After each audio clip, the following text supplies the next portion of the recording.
Olá, boa noite a todos. Bem-vindos a mais esta edição do programa Segurança Pública. Temos hoje connosco, para a abordagem dos assuntos que trazemos, o doutor Irineu Matambe, jurista. Boa noite, seja bem-vindo ao programa Segurança Pública, doutor. Boa noite e obrigado mais uma vez pelo convite. O doutor Pedro de Castro Maria, sociólogo, connosco sempre e sempre. Boa noite, seja bem-vindo mais uma vez. Boa noite, obrigado. E temos o superintendente-chefe Angelino Sarrote, é o chefe do Departamento de Comunicação e Imagem da Direção Nacional de Aviação e Trânsito. Boa noite, seja bem-vindo ao programa Segurança Pública. Boa noite, Costa. Boa noite, Angola. Muito bem. Tivemos um longo feriado, mas nem toda a gente esteve em casa. As estradas mantiveram-se movimentadas. Houve quem tivesse saído de Luanda para o interior e vice-versa. Na Semana do Herói Nacional, nada passou despercebido aos efetivos da Unidade de Trânsito de Luanda. A polícia esteve na Estrada Nacional 230, no acesso ao município de Icolibengo, com o objetivo de fiscalizar o trânsito e prevenir acidentes de viação. Veja a reportagem. Quarta-feira, 16 de setembro. Um dia antes da comemoração de mais um aniversário do Herói Nacional. Um final de semana prolongado, com um feriado na quinta e tolerância de ponto na sexta-feira. Quando assim é, os excessos estão sempre à espreita e a Polícia Nacional de olho neles para garantir a ordem e a segurança pública. Estrada Nacional 230, município de Icolibengo, província de Luanda.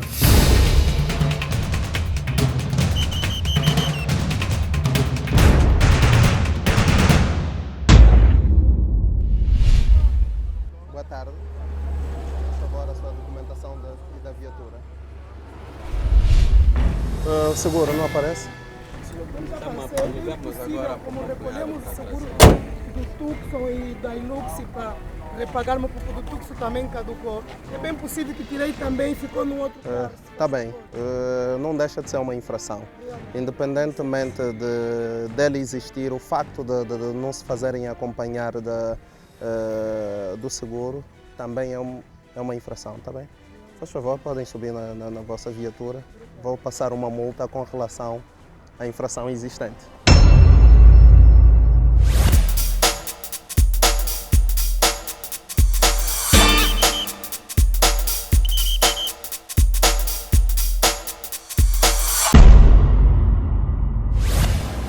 O senhor ainda não fez o pagamento da sua multa por quê? Essa viatura realmente não é daqui.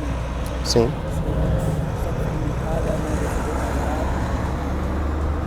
Não precisa responder, só ele sabe. Não, mas o senhor recebeu a viatura na mão de alguém, está a lhe entregar uma notificação, então é sempre bom questionar a pessoa que lhe fez a entrega da documentação para que o senhor depois não passe por situações que o senhor não domina. É assim, tu tens uma notificação, não é? Lhe foi passada uma multa que já está fora do prazo. Sim.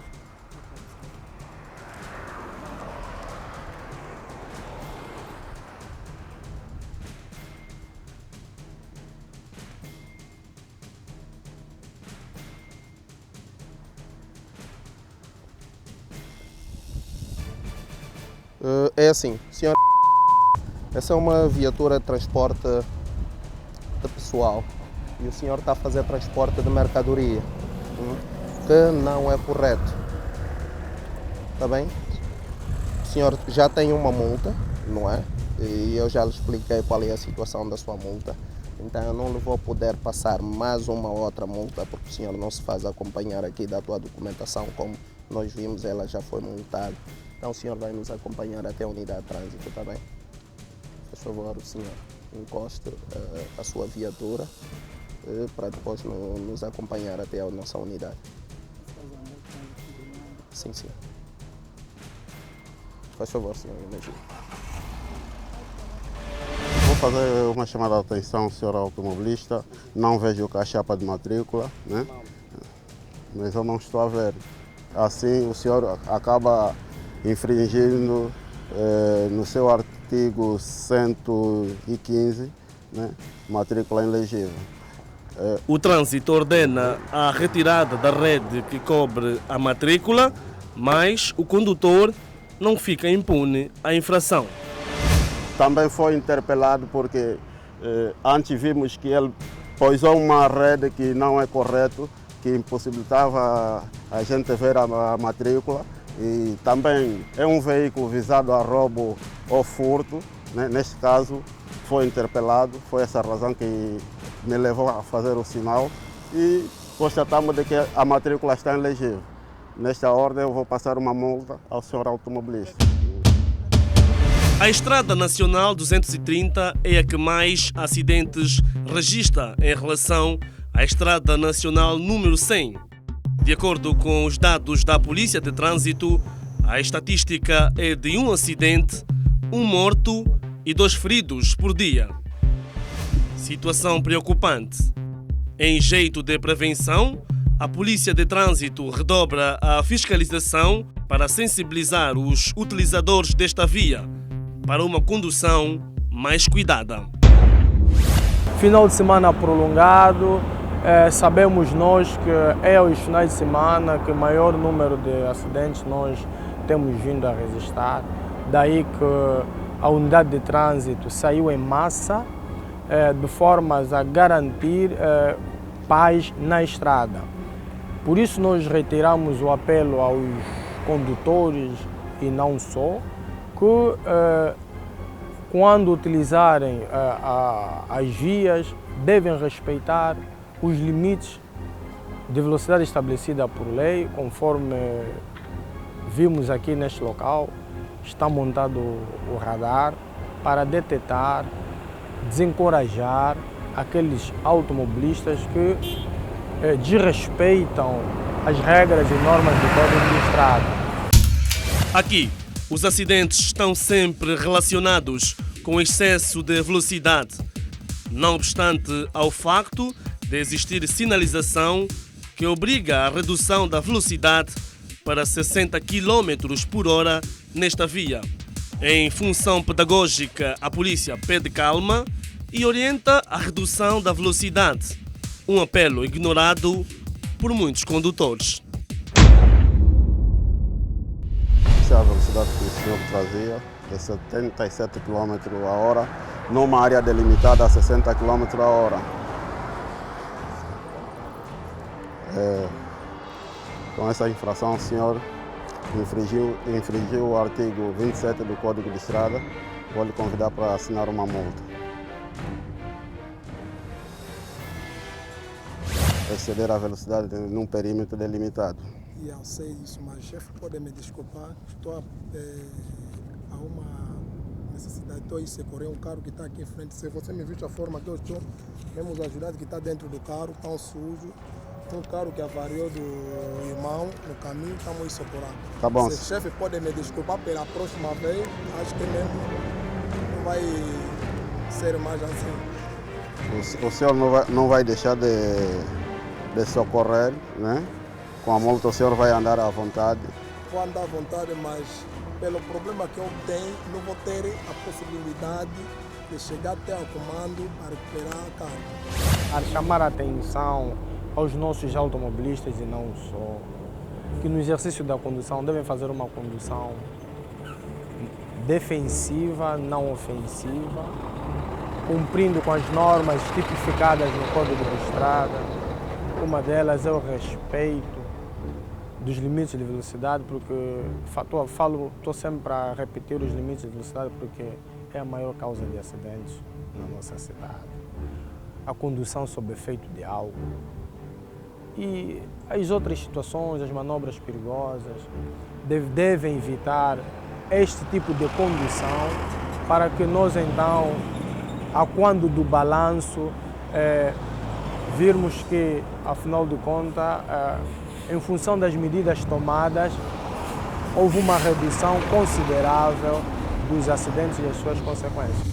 A Polícia Nacional atenta num período em que toda a atenção parece ter sido bastante pouca, acabou por desencadear uma intensa campanha de fiscalização rodoviária, sobretudo em Luanda e no resto do país. Ora, connosco temos o Superintendente Angelino Sarrota, o chefe de Departamento de Comunicação e Imagem da Direção Nacional de Aviação e Trânsito. A unidade de trânsito saiu em peso ao longo destes dias de feriado prolongado. Justificava-se assim, Sr. Superintendente, tanto efetivo na rua?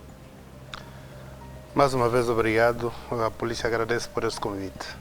Para dizer que todos nós somos pouco para combater aquilo que é o flagelo da sinistralidade rodoviária, porque verificamos que as unidades de trânsito, não só de Luanda, todas, em todo o país, moveram-se com efetivos, quer administrativos, para reforçar a capacidade operativa da Polícia de Trânsito, porquanto as unidades de trânsito não têm efetivos suficientes para colmatar o volume de tráfego que se verifica e o número de indisciplinados nas estradas que reiteradas vezes violam o Código da Estrada, daí o reforço da capacidade operacional, quer com meios, quer com homens, para termos uma cobertura mais abrangente.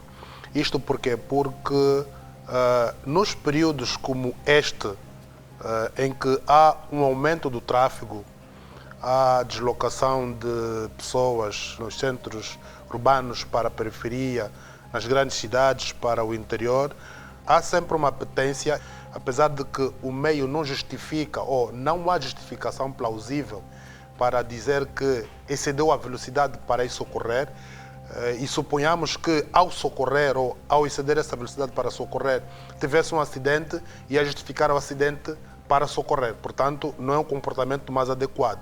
Deve moderar, mesmo porque se já ocorreu alguma situação menos boa, não vai ser ele Toda a prudência a resolver. é pouca. Pois, Exatamente. já aconteceu N casos em que o indivíduo foi a socorrer e acabou por acidentar. Exatamente. E acaba por ser um grande drama, não é? Com certeza. Pergunto-lhe, quantos casos foram registados? Quantas infrações que a polícia diz ter conhecimento sobre o que registrou ao longo destes dias? Bem, registaram-se muitas infrações. As estradas nacionais, muitas delas não ofereceram, em termos negativos, né, o número de acidentes que nós pensávamos que íamos obter. O que é positivo. O que é positivo. Nós estamos Há alguma explicação para isso?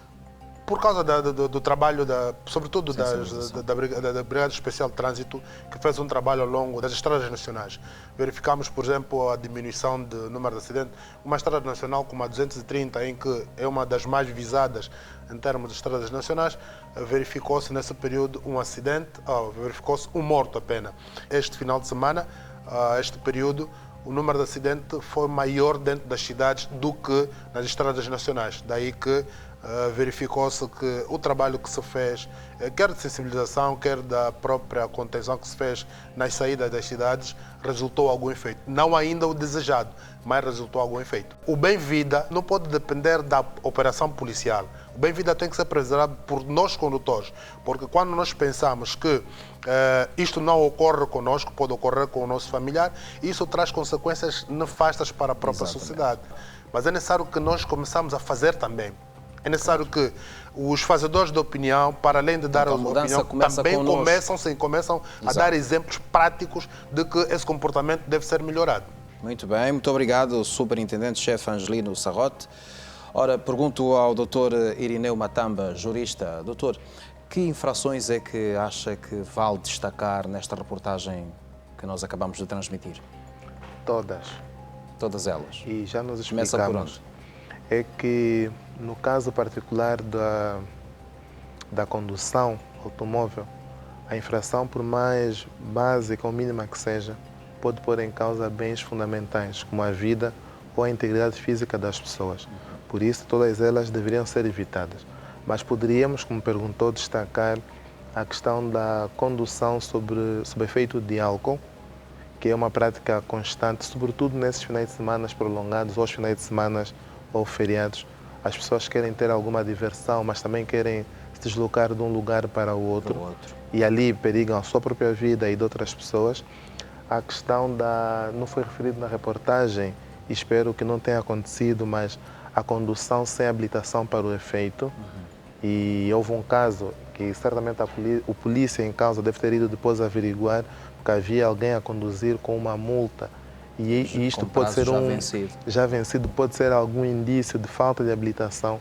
E a falta de habilitação, se calhar, é das infrações mais graves, porque a pessoa não tem o mínimo de condições para conduzir e o faz, julgando saber. Dá para aferir a falta de habilitação a partir desta infração? A aferir não, porque a polícia, nestes casos, vai sempre depois verificar na sua base de dados se o número da carta de condução constante daquela multa passada existe. Exato. Pode não existir. O que enfim, revela aqui uma situação fraudulenta, de fraude. De fraude, pois a pessoa está a exercer atividade de condução sem estar habilitada para o efeito. E há sanções na legislação que regula essa matéria, o Código de Estrada e outra, para esses casos de exercício da condução sem habilitação para o efeito. Imaginemos que tenha havido um atropelamento, e tem havido vários atropelamentos, sobretudo refiro-me aos casos de motociclistas que são atropelados muitas vezes mortalmente, e há casos recentes, infelizmente, nesse sentido. E muitas vezes o infrator, depois do cometimento desta infração, passa a repetição, põe-se em fuga. Ninguém consegue verificar aquela matrícula com aquela rede ali à frente, para depois comunicar à Polícia Nacional, por exemplo. Daí ser importante aquela interpelação e a explicação bem feita pelo senhor agente da necessidade e importância de se ter a matrícula visível. Num caso como o que referimos há pouco, não seria possível identificar o eventual infrator ou alguém tenha cometido uma infração. A proteção do radiador não pode sobrepor as regras que estão legalmente impostas. E uma das imposições é justamente esta de ter uma matrícula visível. A lei fala até das características mais ou menos que deve ter a matrícula para que alguém possa circular. Muito obrigado, Dr. Irineu Matamba. Dr. Pedro de Castro Maria, qual é, digamos, o cenário que nesta reportagem lhe chama mais a atenção? É, de facto, a recorrência de alguns comportamentos, não é? Da parte de muitos automobilistas, apesar do bom trabalho que tem estado a ser feito pela Polícia Nacional, apesar dos apelos através dos órgãos de comunicação social, e como aqui enfatizou bem o senhor superintendente-chefe Angelino Sarrote, que é um trabalho que tem já 5 anos, esse o de reforçar-se as campanhas em torno da prevenção rodoviária, ainda assim continuamos a assistir, dizia, a recorrência de atitudes que têm estado a manter mais ou menos inalterados os números da sinistralidade rodoviária no país. Mas sentimos que já não é só a polícia que precisa fazer mais, mas é todo um conjunto de ações que precisamos empreender a partir da educação nas famílias, em casa. A educação para o trânsito tem que começar em casa. Muito bem, muito obrigado, doutor. Vamos também agradecer aqui a presença do superintendente-chefe Angelino Sarrote, é o chefe do Departamento de Comunicação e Imagem da Direção Nacional de Viação e Trânsito. Vamos reiterar este convite a que possa estar connosco numa próxima oportunidade. Com certeza, obrigado. Uma menina de tenros 10 anos de idade foi violada por um adulto de 65 anos, um homem na terceira idade, um ancião, um avô. A denúncia foi feita ao Segurança Pública pelo próprio pai da menor. Este triste drama da vida real teve lugar no bairro Marçal, aqui em Luanda. O acusado está desaparecido, mas a Polícia Nacional tudo está a fazer para meter as mãos em cima desse homem.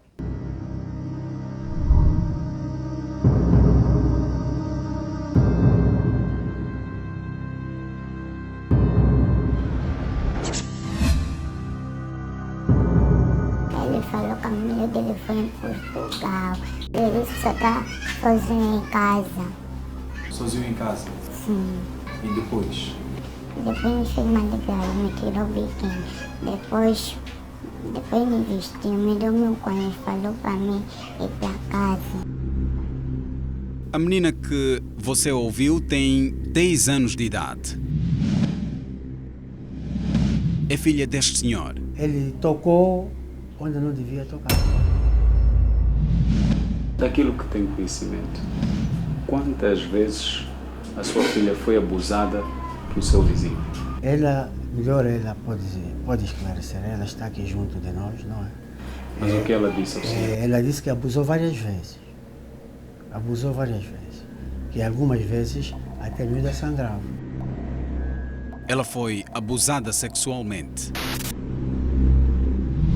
E por um homem que, segundo seu pai, tem 65 anos de idade.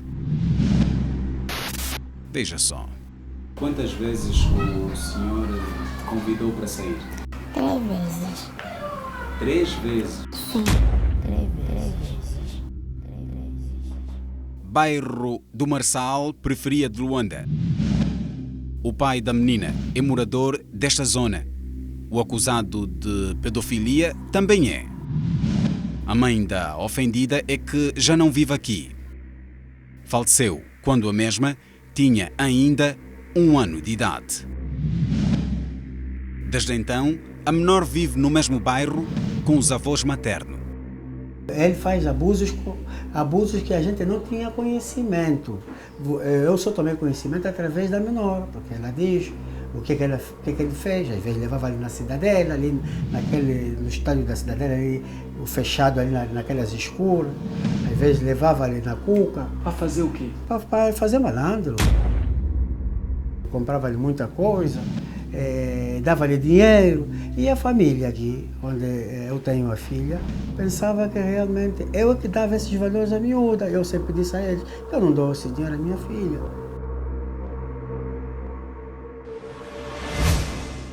O último abuso terá acontecido no dia 8 de setembro deste ano.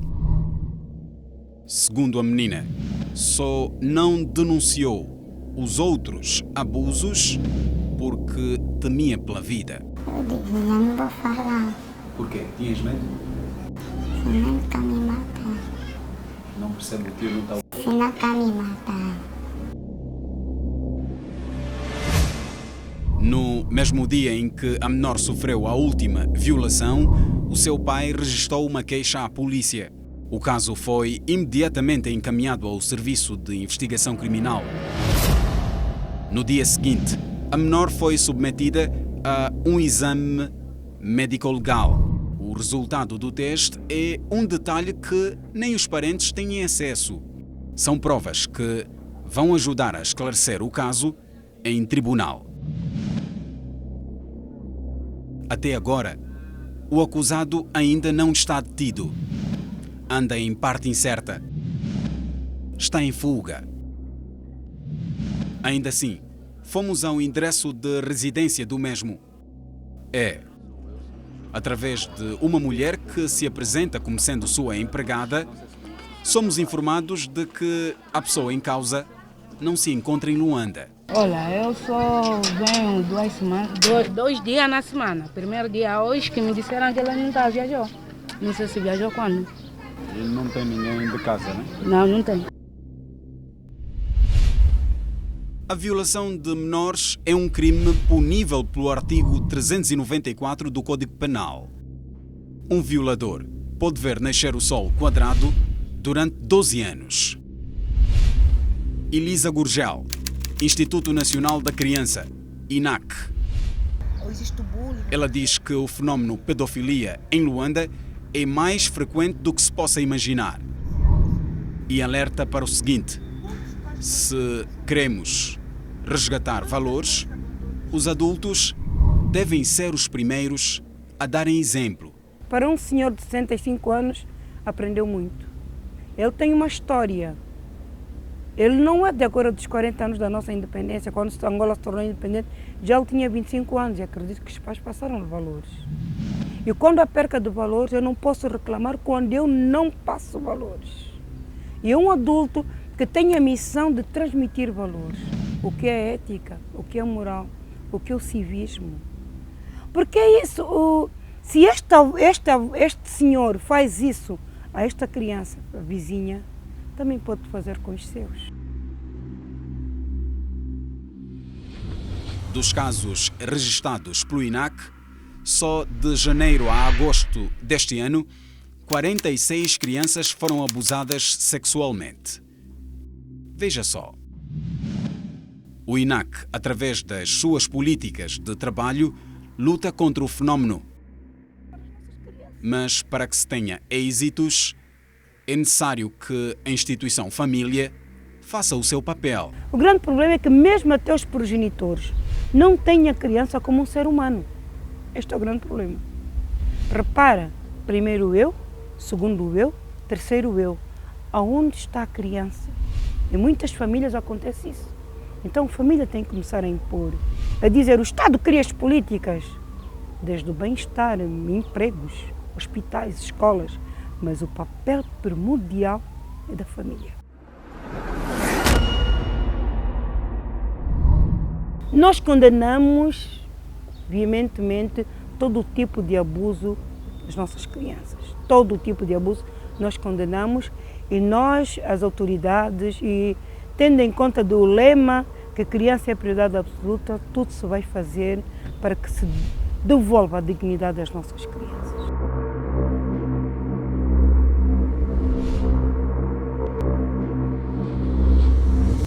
E porque a segurança pública também não aceita, aqui está o comentário que se impõe, vamos saudar.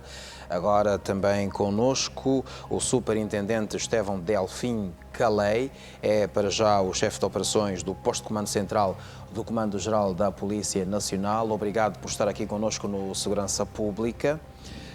A polícia naturalmente também não aceita isto, não é? Ok, antes de tudo, portanto, queremos agradecer pelo convite. Portanto, dizer que nós estamos em presença de um caso extremamente grave, um caso que tenta se impor cada vez mais nessa sociedade, pois trata-se de uma violação contra uma menor de 10 anos. Portanto, são casos que preocupam de que maneira a Polícia Nacional, porque casos desses, praticados de forma reiterada, deixam sempre algum sinal físico ou psicológico na criança.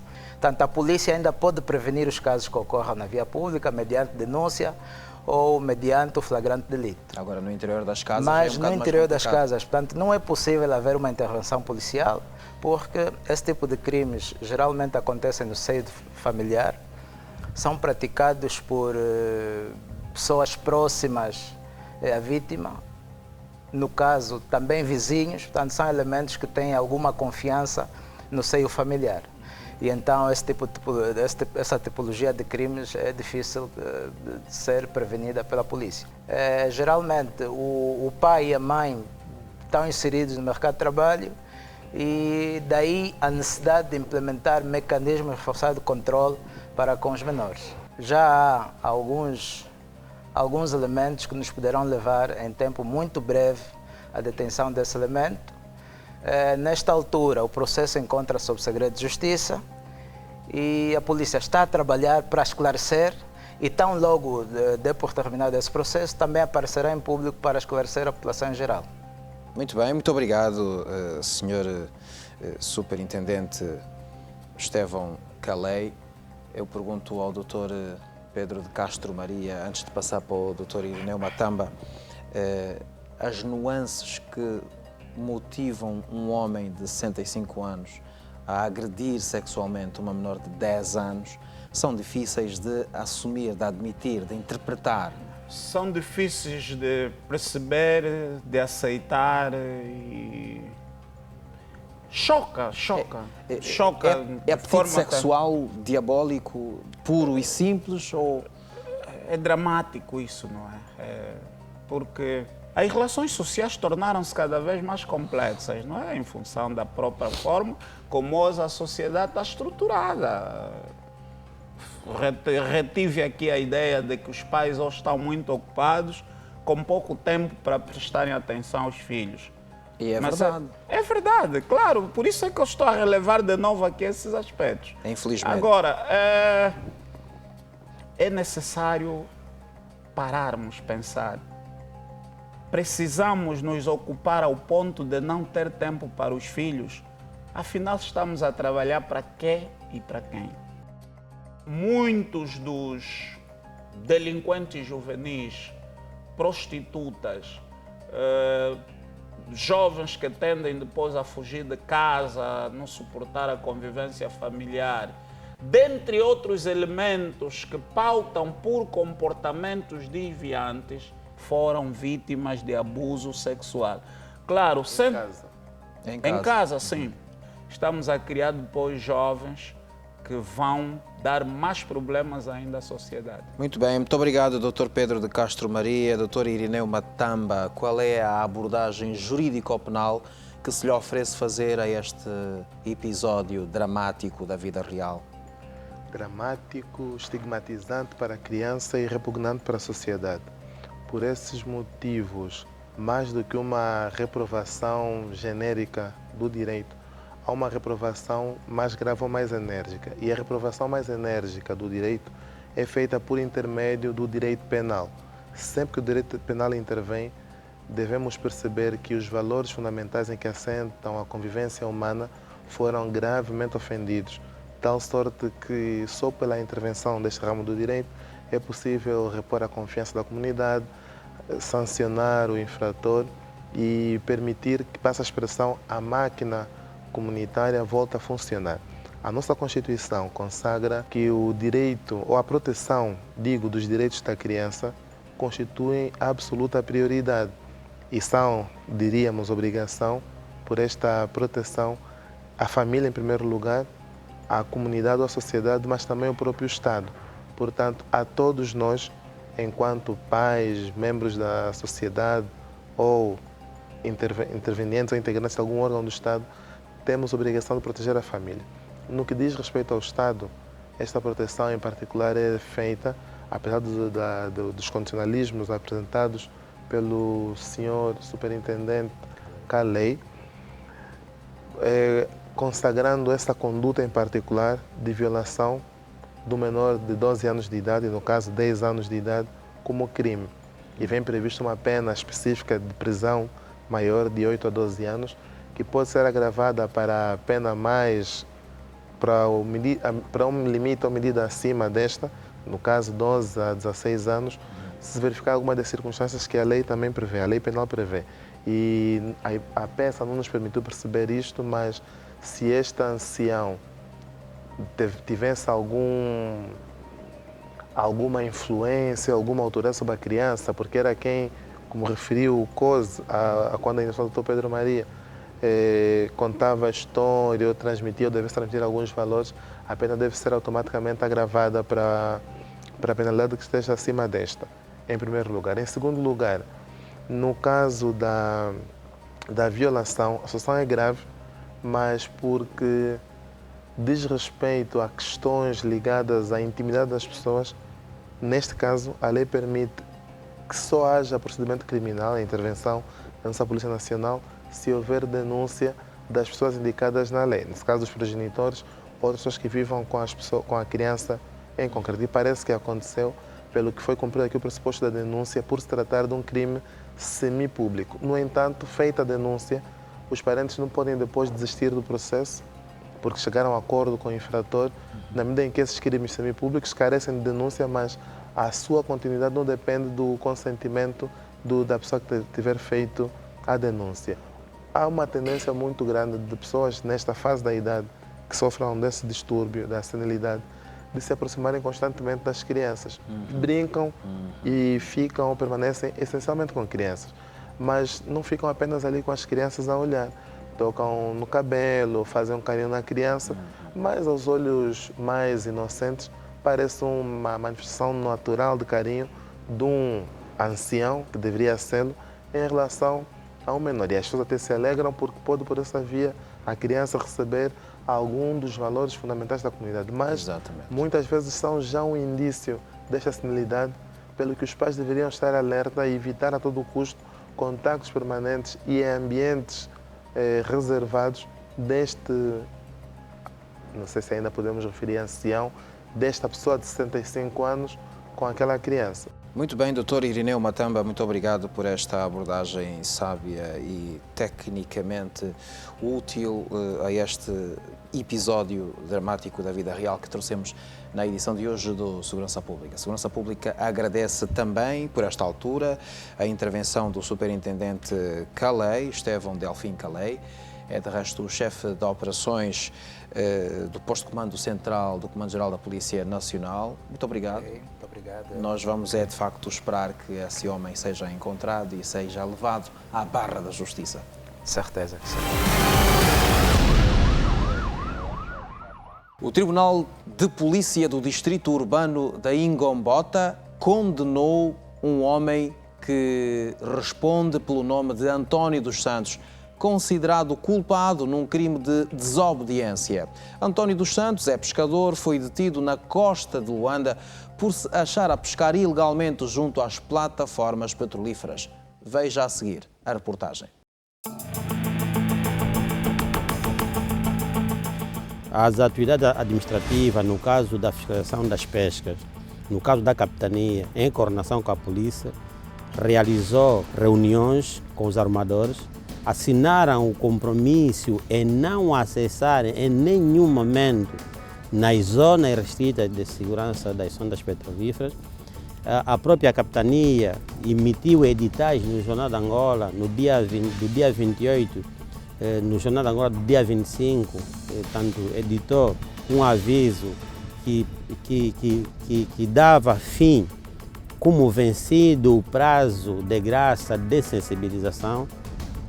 Isto, na realidade, alguns armadores têm acatado, mas infelizmente tivemos um caso flagrante, que é o caso da embarcação com a matrícula.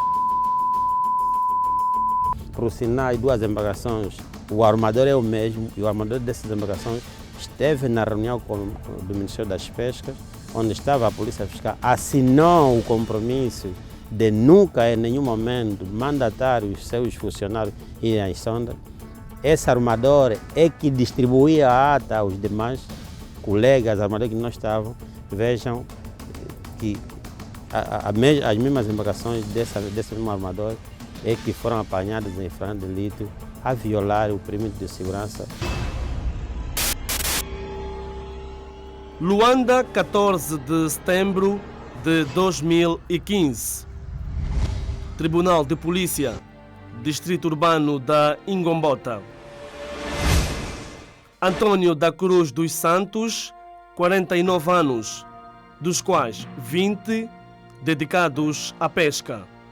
Em tribunal, responde pelo crime de desobediência, ou seja, no exercício da sua atividade de pesca, ele foi flagrado no perímetro de segurança das sondas petrolíferas, o que constitui uma violação ao Decreto Presidencial de 28 de agosto, /13, no seu número 10. Voltemos aos factos. 7 de setembro de 2015.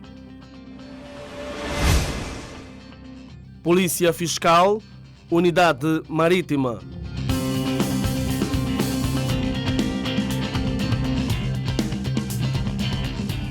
A 80 milhas de Luanda, a Polícia Fiscal recebe mais uma denúncia. A informação é prestada pelo oficial de segurança de uma companhia petrolífera. 6 embarcações de pesca artesanal invadiram o perímetro de segurança da plataforma petrolífera Paz Flor, do Bloco 18. Forças e meios são mobilizados. No local, 2 pessoas são detidas e igual número de embarcações apreendidas. O perímetro de segurança é um raio de ação de 500 metros da sonda petrolífera. Essa zona é restrita porque ninguém deve acessar esse perímetro sem a prévia autorização do capitão ou da entidade superior que estiver nessa embarcação, ou mesmo da direção da própria empresa, seja ela Total ou então ESO. Por razões muito simples, é uma zona onde se exerce a pesquisa, a exploração de petróleo ou de gás, e a probabilidade de haver qualquer situação constrangedora é maior. Há cabos por baixo das sondas. Não pode haver embarcações a circular naquele perímetro.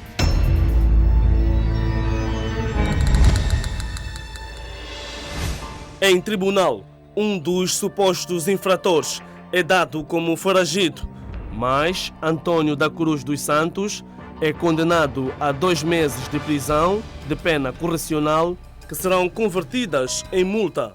Ele vai pagar ainda uma taxa de justiça de 80 mil kwanzas e mais 200 mil para a pena acessória.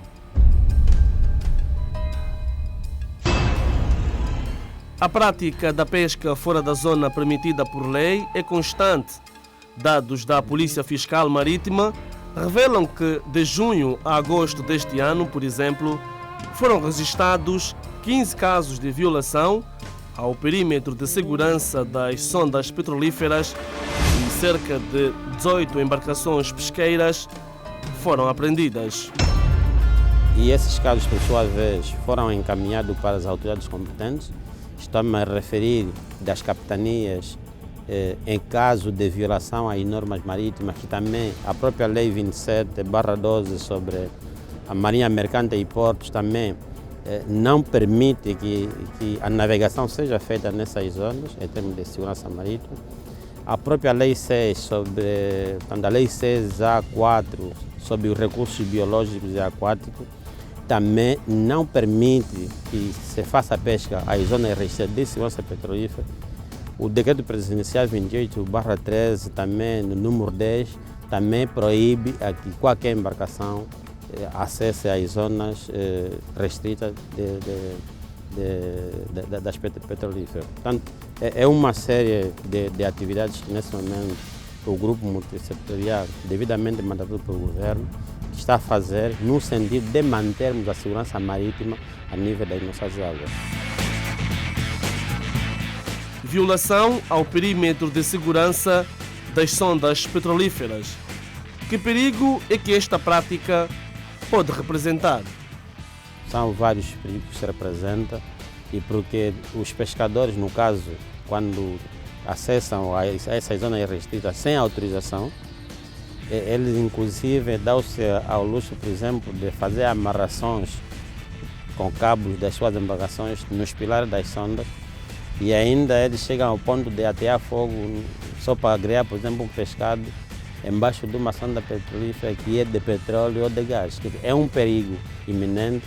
Se houver uma explosão de uma sonda petrolífera, é só para imaginar quais são as consequências que isso traz do ponto de vista econômico para o próprio país, do ponto de vista da segurança do próprio país, do ponto de vista também ambiental e os danos que pode causar, que só o derrame do petróleo em si no mar vai afetar a biomassa, ou seja,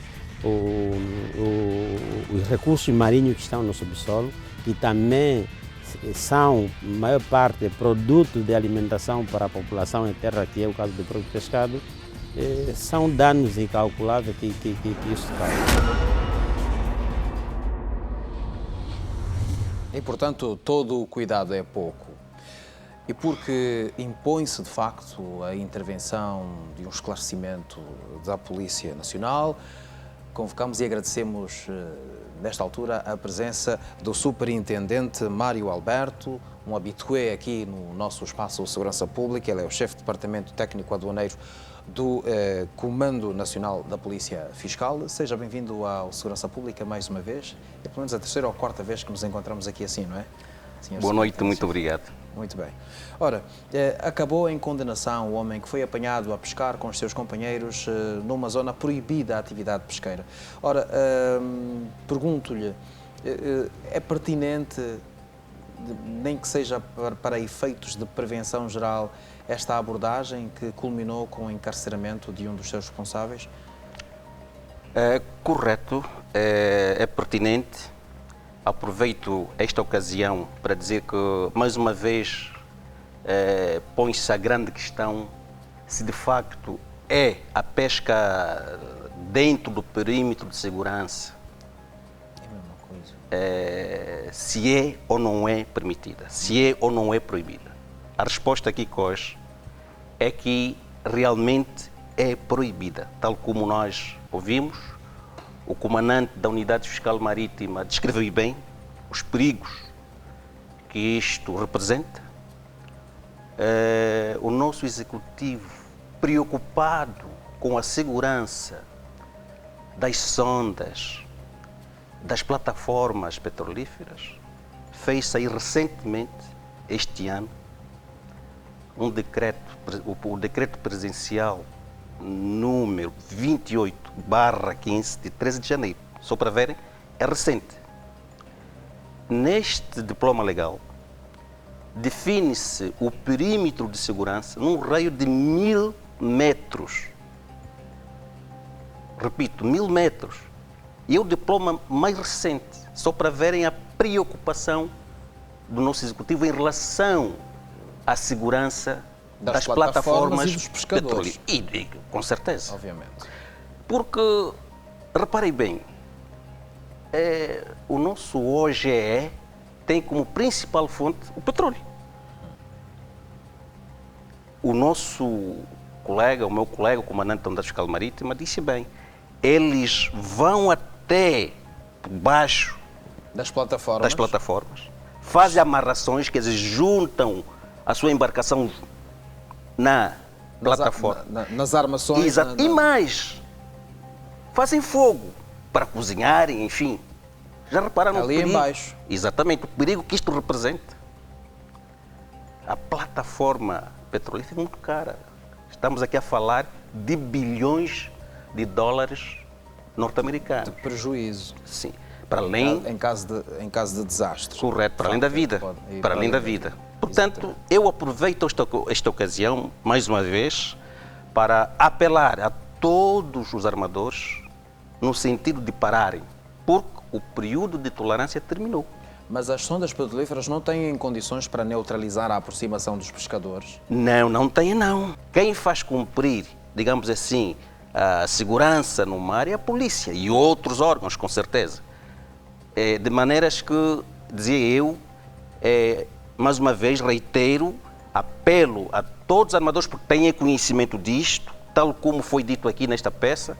Eles foram convocados para uma reunião, recentemente em julho, dia 15 de julho, foram convocados.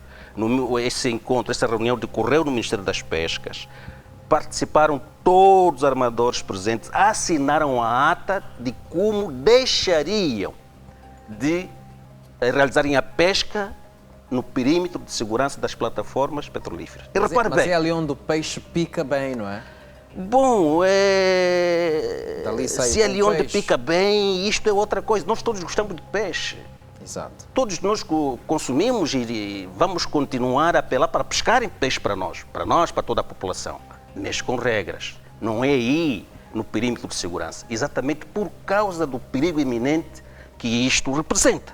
Não só pela vida, pela integridade física das pessoas, como sobretudo também efeitos econômicos, efeitos patrimoniais, efeitos ambientais, como foi muito bem dito pelo comandante da Unidade Fiscal Marítima. Exatamente. Muito obrigado, Sr. Superintendente-Chefe Mário Alberto. Dr. Irineu Matamba, a sentença decretada satisfaz? Pelo menos está dentro da moldura penal que a lei apresenta. A lei, para o caso do crime de desobediência, tal como referido na reportagem, prevê uma pena de prisão até 3 meses. Isso seria de 1 dia no mínimo e 3 meses no máximo. Foi aplicada uma pena de 2 meses. Tecnicamente diríamos que 2 meses é suficiente para o infrator ganhar juízo, depende, por assim dizer, entre aspas. Depende. É que o ganhar juízo é só um dos fins das penas. Esse fim de retribuição é só um deles, mas há outros fins e já vamos nos referir a eles. Diria que tecnicamente o juiz, ao começar o julgamento, num caso concreto qualquer, teria, entre aspas, a balança a meio daquela penalidade.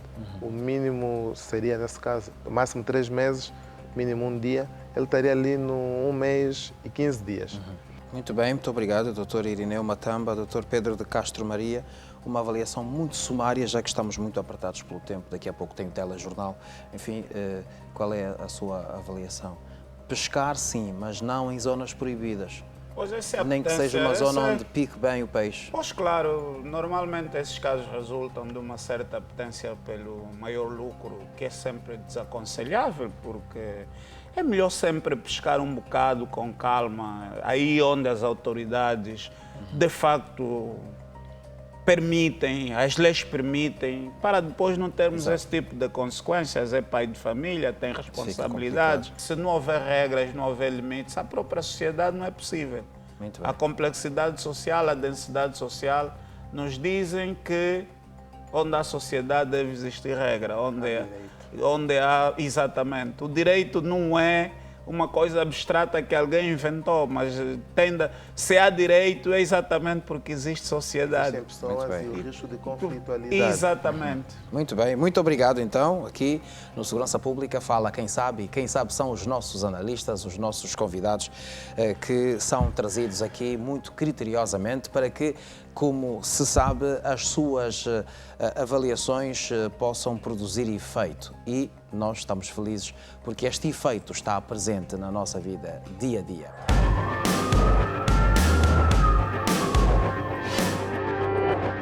Agora avançamos para o exemplo da semana. Agentes da fiscalização em flagrante ato de corrupção. Veja a reportagem. Eu estava a descarregar as compras com as filhas. Diga? É obstrução da via. Não pode meter a segunda linha na via. Sim, mas tem que haver um bocado de condescendência também da vossa parte. Estou a ali com as filhas gêmeas. Não sei mais, está a descarregar as compras. E aqui a nossa rua é muito difícil de se estacionar. Sim, um bocado de condescendência. Eu de atenuar dos 50 a 70 pau. Vai me arranjar jantar agora? Jantar. Nas multas vem o meu jantar. Aí multa eu passando durante o mês. Quando o mês acabar, o meu salário é 20, vai subir para 60, 70. Sabe, pai? Ajuda. Essa é uma ajuda. Há tantas infrações. Eu também ajuda que eu estou a fazer. Eu sei, mas o vosso serviço também pode ser um bocado de profilaxia, de ajuda. O meu chefe acabou de dizer a multa 70 mil. Agora, se você tem capacidade de erguer a compactação da gente atuando, é a metade da multa. Há a possibilidade disso, de anular a multa. Mas isso não é um negócio, é apenas uma ajuda. Uma negociação na via pública no sentido de atenuar ou não atenuar, enfim, ficou-se muito sem saber o que de facto se estava aí a negociar, mas enfim, vamos lá ver. O superintendente Mário Alberto, também muito atento à reprodução deste vídeo, qual é a impressão com que ficou? A corrupção, infelizmente, é um mal que enferma as sociedades e a nossa não é exceção. O fiscal, tal como o termo diz, fiscaliza a aplicação da lei.